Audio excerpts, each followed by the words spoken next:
माझे नाव ईश्वरी विष्णू धोपटे आहे. सर्वांना माझा नमस्कार. माझे नाव धोपटे आहे. नमस्कार, माझे नाव राधाराणी गोपाळ धोपटे आहे. नमस्कार, माझे नाव दुर्गा विष्णू धोपटे आहे. आज आम्ही गौतम बुद्ध, वीर माता जिजाबाई आणि वर्धमान महावीर यांच्याविषयी माहिती सांगणार आहोत. सर्वप्रथम आम्ही गौतम बुद्ध यांच्याविषयी माहिती सांगणार आहोत. गौतम बुद्ध धर्माचे संस्थापक होते. त्यांनी सिद्धार्थ गौतम या नावानेही ओळखले जाते.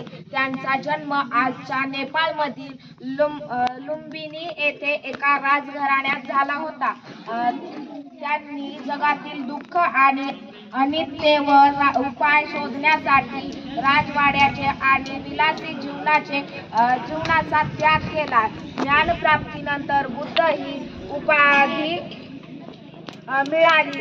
त्याचा अर्थ जागरूक किंवा ज्ञानी असा आहे. त्यांच्या शिकवणीतून अष्टमार्गी उदात्त मार्गाचा अवलंब करून निर्वाण प्राप्तीचा मार्ग सांगितला जातो. गौतम बुद्ध यांचा जन्म आजच्या नेपाळमधील लुंबिनी येथे वैशाख पौर्णिमेला झाला. ते सिद्धार्थ गौतम या नावाने ओळखले जात होते आणि शाक्य कुळातील एका राजपुत्राच्या रूपात त्यांचे बालपण गेले.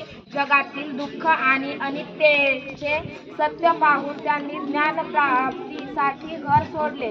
ज्ञानप्राप्तीनंतर त्यांचा बुद्ध ही उपाधी मिळाली, ज्याचा अर्थ ज्ञानी किंवा जागृत झालेला व्यक्ती असा होतो. हिंसेचा मार्ग ज्याने निवडला बुद्ध त्यांना नाही कळला. हिंसेचा मार्ग ज्याने निवडला बुद्ध त्यांना नाही कळला. दिला शांततेचा मंत्र जगाला, माणसाला माणूस म्हणून पाहायला, साधा सरळ